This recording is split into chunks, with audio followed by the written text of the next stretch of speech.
You probably think a pie and cola from 7-Eleven is just a harmless grab and go. That is the appeal of convenience. But a single meal can blow out your weekly salt and sugar limits, and the food may have sat for hours in a warmer with no clear guarantee of freshness. Across Australia, millions keep buying, often paying more for less nutrition than they would get at a supermarket. Is convenience worth the true cost? In this investigation, we will examine pricing, food quality, health risks, storing consistency, and the deeper structural pressures on operators. We will also briefly touch on past scandals and recent ownership changes. The answers and the risks might surprise you. A typical 7-Eleven lunch run often means grabbing a hot meat pie, a donut, and a bottle of cola or an energy drink. For many Australians, it is just part of the daily routine. But when you add up the numbers, the impact on your health is anything but routine. Convenience can carry a hidden cost. Take the nutrition panels from a standard 175 gram beef pie, a 75 gram iced donut, and a 500 milliliter energy drink. Combined, that single meal delivers around 3,730 kilojoules, close to half of an average adult's daily energy needs before dinner even starts. The sodium content lands at roughly 1,275 milligrams, or about 64% of the recommended daily maximum. That is just from lunch. The real shock comes with sugar. The donut and the energy drink together pack about 75 grams of free sugars. That is the equivalent of nearly 19 teaspoons, far above the World Health Organization guideline of less than 10% of daily energy from free sugars, which for an adult is usually about 50 grams. For those aiming for the ideal 5% target, a single 7-Eleven meal can triple the daily limit in one sitting. Now consider what happens if this is not a rare treat, but a habit. 5 days a week, that same meal means 375 grams of added sugar, more than 90 teaspoons, just from the drinks and dessert. That is before counting any other snacks or meals with hidden sugars. The weekly sodium load climbs to over 6,300 milligrams, nearly half the week's recommended upper limit. The energy intake from these lunches alone approaches 19,000 kilojoules, enough to noticeably affect weight over time if it is not balanced elsewhere. Routine choices add up fast.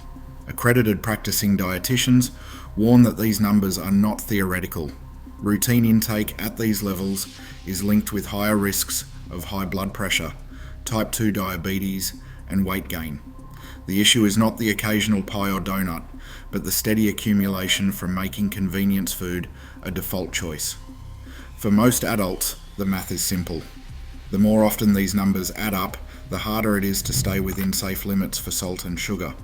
That risk is hiding in plain sight, right on the label. Informed choice matters more than panic, and small changes to what you buy can make a big difference over time.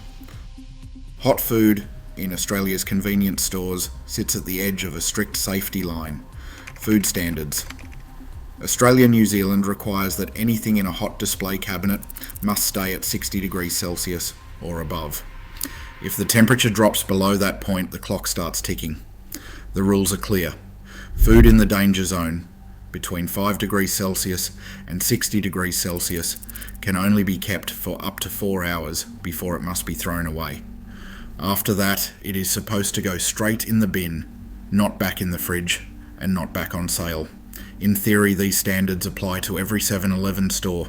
In practice, reality can be much less reliable. Many stores, especially overnight, rely on a single worker to handle everything. Serving customers, watching the fuel console, cleaning, restocking, and checking hot food all fall to one person.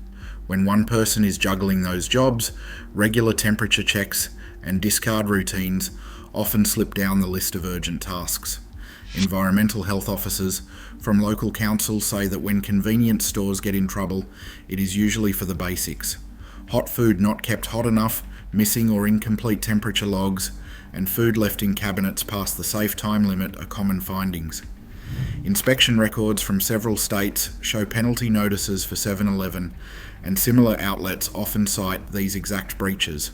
Items like pies or sausage rolls can sit for hours in the warmer, especially during quiet periods or night shifts when customer traffic is low and staff are stretched thin. The difference between safe and risky food can come down to simple details, like how often the cabinet temperature is checked, whether timers are set and followed, and how quickly unsold items are discarded. In stores with high turnover, pies and sausage rolls are more likely to be fresh and within the rules. In quieter locations, or late at night, the risk that food has sat too long or dropped below the safe temperature quietly increases. For customers, there are a few practical cues. Pies or sausage rolls that look dry, shriveled, or lukewarm to the touch may have been sitting out too long. If the cabinet looks understocked or the store feels understaffed, it is reasonable to be cautious. Food safety law is designed to protect everyone, but the system relies on every shift in every store following the rules. The reality is that consistency can be hard to guarantee, especially when one person is trying to keep an entire store running overnight. That is the time temperature tightrope, and understanding it helps customers make safer choices without panic. A single pie, a donut, and a soft drink from 7-Eleven often come bundled in a bright, friendly meal deal. The price tag might promise value, but the real cost is harder to spot. In October 2024, a typical hot pie and 600ml cola combo at 7-Eleven ranged from $8 to $9, depending on location and whether a promotion was running. Compare that to a supermarket wrap and a bottle of water, which usually comes in closer to $6 or $7. The difference is not just a couple of dollars, it is a question of what you're actually getting for your money. Unit pricing tells a clearer story. At 7-Eleven, a single hot pie can cost nearly $5, which works out to about $2.85 per 100 grams, while a supermarket pie averages $1.20 per 100 grams. A 600ml soft drink at 7-Eleven is often $4 or more, translating to over $6 per litre, while a 1.25 litre bottle at a supermarket is typically under $2 per litre. Even when you factor in meal deals, the price per unit remains higher at 7-Eleven than at the supermarket, and what you are paying for is often more sugar, salt, and refined carbs, not more nutrition. Promotions at the counter are designed to nudge you into buying more. The classic any pie plus a drink for $7.50 or 2 energy drinks for $7 looks like a discount, but the regular single prices are already inflated. The real math works out like this. You pay less per item than if you bought them separately in store, but you are still spending far more than you would for similar products at a supermarket. And because the deals bundle high sugar drinks with high fat foods, you walk away with more kilojoules, more sodium, and more sugar than you likely intended. Impulse layout plays a role too. Hot cabinets and drinks fridges sit right at the entrance, with meal deal prompts at the register. Under time pressure, it is easy to grab whatever is on special without checking the per gram or per litre cost. Over a week, that habit can add up quickly. 5 days of buying the standard combo can mean spending $40 to $45 just on lunch, compared to $30 or less for supermarket alternatives. The difference is not just in your wallet, it is in what you are actually consuming and how much of it you are being encouraged to buy. The reality of a 7-Eleven store is shaped as much by its franchise model as by the products on its shelves. Most outlets are run by franchisees, not company employees. These owners handle hiring, training, cleaning and food safety, while the corporate office dictates the menu, branding and conducts its own audits. Yet those audits remain confidential, and customers never see the true results for food temperature checks or cleaning standards. One former franchisee recalled a system where the difference between stores can be dramatic. They said you can do everything right and still be marked down if the paperwork is not perfect, but some stores just skate by until there is a complaint. Cost pressures are ever present. Long hours, slim margins, and fixed franchise fees mean many owners keep staff to a minimum, especially overnight. This is not just about saving on wages. It affects how often food is checked, how quickly cabinets are cleaned, and whether expired stock is removed on time. When every unsold sausage roll or pie is a loss, and every extra hour of labour cuts into profit, corners are sometimes cut.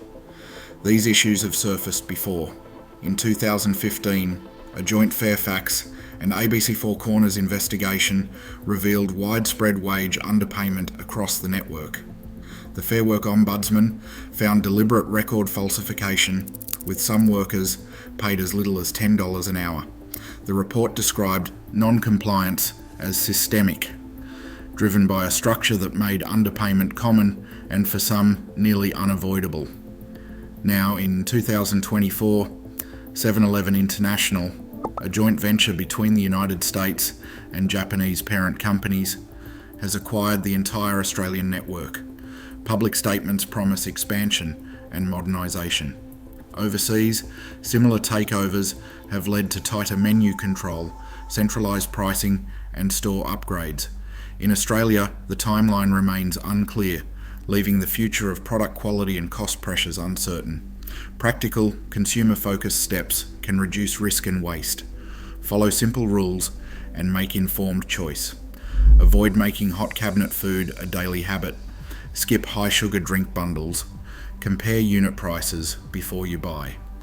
Check nutrition labels for salt and sugar levels. Treat convenience meals as an occasional fallback, not a routine. This is about giving customers clear information. The system behind the counter influences what ends up on your plate. Knowing that, you can choose when convenience is worth the cost and when to take a different path. Every day, millions of Australians pay more for food that delivers less nutrition, less transparency, less certainty. As new ownership promises change, the real power stays with informed customers. The next decision happens at the counter. And that choice, every time, is yours alone. What is your move?